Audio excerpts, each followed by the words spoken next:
Assalamualaikum warahmatullahi wabarakatuh. Selamat pagi, siang, malam rekan-rekan semuanya. Izin memperkenalkan diri, nama saya Muhammad Iznul Haq. Saya peserta Latsar CPNS dari pemerintah daerah Kota Cirebon. Instansi asal saya yaitu Badan Pengelola Keuangan dan Pendapatan Daerah atau BPKPD. Saya berasal dari bidang anggaran. Saya di sini akan membahas terkait penganggaran berbasis kinerja atau yang biasa dikenal sebagai PBK atau nama lainnya yaitu Performance Based Budgeting.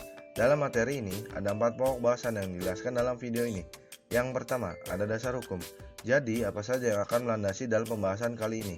2. Penjelasan, yang isinya semua materi yang bisa mendukung dalam video ini terkait PBK. 3. Logic model teori dan standar biaya. Jadi, akan dijelaskan apa itu kaitannya PBK dengan logic model teori dan standar biaya. 4. Implementasi PBK dalam kegiatan operasional bidang anggaran. Ada 2 dasar hukum yang sangat jelas membahas terkait PBK. Di antaranya yang pertama yaitu Undang-Undang Nomor 17 Tahun 2003 tentang Keuangan Negara. Terdapat pasal yang menyinggung terkait PBK seperti Pasal 19 ayat 1 dan 2 yang berbunyi, dalam rangka penyusunan RAPBD, Kepala Satuan Kerja Perangkat Daerah selaku pengguna anggaran menyusun rencana kerja dan anggaran Satuan Kerja Perangkat Daerah tahun berikutnya. Lalu, rencana kerja Satuan Kerja Perangkat Daerah disusun dengan pendekatan berdasarkan prestasi kerja yang akan dicapai. Dan ada juga pada poin bagian penjelasan halaman 25 yang berbunyi, mengingat bahwa sistem anggaran berbasis prestasi kerja atau hasil memerlukan kriteria pengendalian kinerja dan evaluasi, serta untuk menghindari duplikasi dalam penyusunan rencana kerja dan anggaran Kementerian Negara atau lembaga atau perangkat daerah, dan seterusnya. Selain itu, yang kedua, pada Peraturan Pemerintah Nomor 17 Tahun 2017 tentang sinkronisasi proses perencanaan dan penganggaran pembangunan nasional, yang mana sebelumnya mencabut PP Nomor 90 Tahun 2010 tentang penyusunan RKKM, membahas juga terkait PBK. Terbukti pada bab 2 dengan judul Kaidah Perencanaan dan Penganggaran Pembangunan Nasional pasal 3 poin A menyebutkan bahwa penyusunan perencanaan dan penganggaran pembangunan nasional dilakukan dengan pendekatan penganggaran berbasis program atau money flow program melalui penganggaran berbasis kinerja. Dan pada poin C juga menyebutkan ada macam-macam pendekatan PBK. Pada poin 2 yang materinya terkait penjelasan berisi tentang poin inti bahasan dari PBK terdiri dari yang pertama cakupan, yang kedua landasan konseptual, tujuan dan instrumen PBK, yang ketiga struktur anggaran penerapan PBK, dan keempat pendekatan PBK. Cakupan PBK terdiri dari yang pertama, perencanaan kinerja atau planning for performance, yaitu maksudnya proses menentukan kinerja berupa outcome dan output yang akan dicapai berdasarkan skala prioritas dan ketersediaan anggaran. Jadi, sebelum menentukan berapa besaran anggarannya, tiap OPD seharusnya membuat perencanaan kinerja dengan menentukan output dan outcome-nya dengan melihat berdasarkan prioritas pembangunan yang ada di KUPPKS, program prioritas nasional atau daerah, lalu sektor yang menjadi fokus kepala daerah dalam pembangunan dan ketersediaan anggarannya. Lalu yang kedua, pengukuran kinerja atau measuring performance, yaitu proses mengukur capaian kinerja berdasarkan indikator kinerja yang sudah ditentukan. Yang ketiga yaitu monitoring atau evaluasi kinerja. Lalu selanjutnya ada landasan konseptual yang terdiri dari 3 poin. Di antaranya yang pertama, alokasi anggaran berorientasi pada kinerja atau output and outcome oriented. Ini juga seharusnya berkoordinasi dengan APIP dalam menilai kinerja tiap OPD dan bisa melihat apakah tiap OPD sudah bisa mencapai output yang sudah ditargetkan dan sudah mendapatkan outcome-nya. Yang kedua, fleksibilitas pengelolaan anggaran dengan tetap menjaga prinsip akuntabilitas atau let the manager manage. Hal ini dicerminkan saat kondisi COVID-19 kemarin hingga saat ini, yang mana ketika tiap OPD ingin mengajukan pergeseran anggaran masih bisa dimungkinkan jika tidak melebihi batas anggarannya, seperti yang tertuang pada Undang-Undang Nomor 2 Tahun 2020 Bab 2 Pasal 2 Ayat 1 Poin C yang berbunyi melakukan pergeseran anggaran antar unit organisasi, antar fungsi, dan antar program. Lalu yang ketiga, alokasi anggaran program dan kegiatan didasarkan pada tugas fungsi unit kerja yang dilekatkan pada struktur organisasi atau money flow function. Contohnya seperti fungsi unit kerjanya yang menangani ketentraman, ketertiban umum, dan perlindungan masyarakat. Selanjutnya ada instrumen PBK yang terdiri dari 3 poin. Yang pertama, indikator kinerja. Indikator kinerja sendiri yaitu instrumen yang digunakan untuk mengukur tingkat kinerja sebagai instrumen evaluasi kinerja. Yang kedua yaitu ada standar biaya. Standar biaya ini sendiri yaitu satuan biaya yang ditetapkan sebagai acuan perhitungan kebutuhan anggaran. Penetapan unit cost untuk setiap komponen atau item menggunakan harga yang paling ekonomis namun tetap memperhatikan kualitas produk. Yang ketiga ada evaluasi kinerja, yaitu penilaian terhadap capaian sasaran kinerja, konsistensi perencanaan dan implementasi, serta realisasi penyerapan anggaran. Jadi itu maksudnya menganalisis perbedaan atau gap yang terjadi dan merumuskan alternatif solusi. PBK memiliki 3 tujuan. Yang pertama, menunjukkan keterkaitan antara pendanaan dan prestasi kinerja yang akan dicapai atau directly linkage between performance and budget.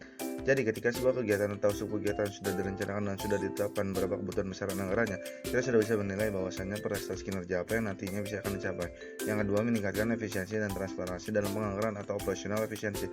Ini salah satu yang penting juga karena PBK bisa mengurangi dan meminimalisir kesalahan prosedur penganggaran sehingga bisa tercapai efisiensi anggaran karena tidak tumpang tindih anggarannya antar program ataupun kegiatan, serta juga bisa melihat transparansi OPD dalam menganggarkan sebuah program atau kegiatan karena mengisinya hingga detail belanja atau spesifikasi belanja seperti pulpen warna hitam atau biru. Yang ketiga yaitu meningkatkan fleksibilitas dan akuntabilitas unit dalam melaksanakan tugas dan pengelolaan anggaran atau more flexibility and accountability. Karena nantinya saat pelaporan akuntansi yang terlihat untuk apa uang yang dianggarkan hingga spesifikasinya. Pendekatan PBK menurut PP nomor 17 tahun 2017 pada bab 2 pasal 3 ayat C menyebutkan ada 3 poin pendekatan PBK. Yang pertama yaitu kerangka pendanaan, dilakukan melalui pengintegrasian sumber pendanaan, baik sumber pendanaan pemerintah maupun non-pemerintah atau KPBU yang dimanfaatkan dalam rangka pencapaian sasaran pembangunan nasional. Yang kedua ada kerangka regulasi. Regulasi ini maksudnya dilakukan melalui sinergi proses perencanaan, pembentukan regulasi dalam rangka memfasilitasi, mendorong dan mengatur perilaku masyarakat dan penyelenggara negara dalam rangka mencapai tujuan pembangunan nasional. Yang ketiga ada kerangka pelayanan umum dan investasi, dilakukan melalui pengintegrasian kegiatan yang dilakukan oleh pemerintah pusat, pemerintah daerah, dan atau swasta dalam rangka menyediakan barang dan jasa publik yang diperlukan oleh masyarakat. Struktur anggaran penerapan PBK bermula dari program setiap OPD yang sudah direncanakan pada tahun sebelumnya yang dibahas dengan tim anggaran pemerintah daerah, lalu dijabarkan menjadi beberapa kegiatan sambil menentukan outputnya apa dan indikatornya apa. Lalu jika ada informasi yang harus dijelaskan dalam mencapai akuntabilitas kegiatan, maka bisa dicantumkan komponen maupun subkomponennya. Lalu merinci kegiatan dengan memasukkan kode rekening belanjanya hingga menyebutkan spesifikasinya di dalam belanjanya. Logic model teori adalah salah satu teori yang bisa membantu penguatan PBK dengan 3 bahasan, yaitu yang pertama ada konsep dasar. Jadi pertama menggunakan sumber daya atau input, lalu OPD melakukan kegiatannya yang itu merupakan bagian dari proses, lalu menghasilkan outputnya apa sehingga terjadi perubahan pada customer atau outcome, lalu mengarah ke outcome antara ini adalah karena customer atau masyarakat atau publik adanya perubahan tetapi tidak bisa memuaskan semua masyarakat, dan itu adalah sudut pandang dari pemerintah. Lalu yang terakhir ke outcome terakhir. Lalu yang kedua itu ada konsep inti. Konsep ini terdiri dari 4 poin. Yang pertama itu ada planning. Logic model menyajikan kerangka dan proses untuk perencanaan yang menjembatani gap antara kondisi saat ini dengan kondisi yang diinginkan. Yang kedua program manajemen, yaitu logic model digunakan untuk menjelaskan, menelusuri serta mengawasi operasi, proses dan fungsi. Yang ketiga ada evaluasi, yaitu logic model dapat membantu dalam menentukan kapan dan bagaimana evaluasi dijalankan sehingga sumber daya bisa dikatakan telah efektif dan efisien penggunaannya. Lalu yang keempat ada communication. Logic model membantu dalam mengkomunikasikan suatu program baik kepada staf, pemberi dana maupun pembangun kepentingan lainnya.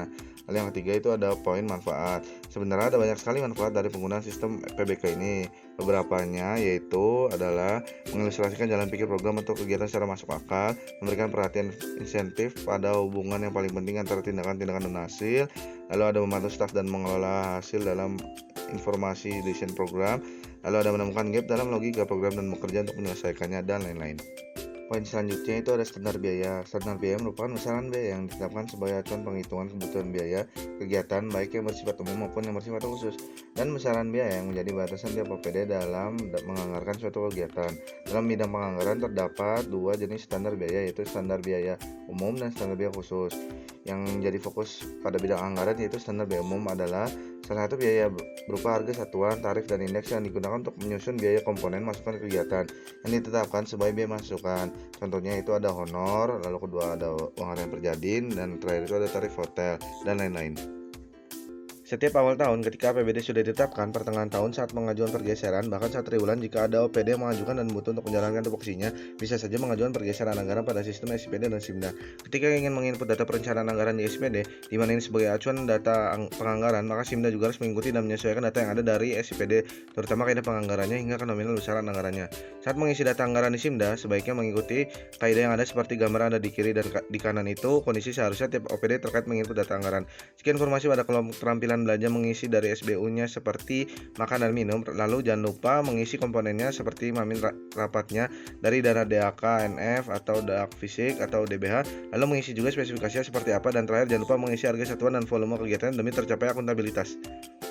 Saat menginput data anggaran di SIPD juga harus mengikuti ketentuan PBK saat mengisinya. Contohnya menuliskan komponen seperti pendamping DAK dan subkomponennya seperti sosialisasi DAK. Lalu standar biayanya juga jelas, jadi ada spesifikasinya dan bisa mengisi besaran harga satuan dan volume kegiatan. Saat saya mencocokkan data anggaran antara SIPD dan SIMDA juga mengalami kendala seperti di SIMDA sudah melakukan pencairan dan sudah ada SP2D-nya, tetapi justru di SIPD dilakukan pergeseran, sehingga data yang sudah terjadi dibiarkan saja, asalkan nanti total jumlah keseluruhan anggarannya sama. Dari masalah ini bisa diambil kesimpulan bahwa seharusnya tiap OPD bisa meminimalisir kesalahan seperti ini dengan mengecek kembali semua data yang mereka miliki. Jadi ketika ingin melakukan pergeseran anggaran tidak tumpang tindih, dan menurut saya ini tidak mencerminkan penerapan penganggaran berbasis kinerja. Terima kasih sudah menonton video saya. Mohon maaf jika ada kata-kata yang salah. Wabillahi taufiq walhidayah. Wassalamualaikum warahmatullahi wabarakatuh.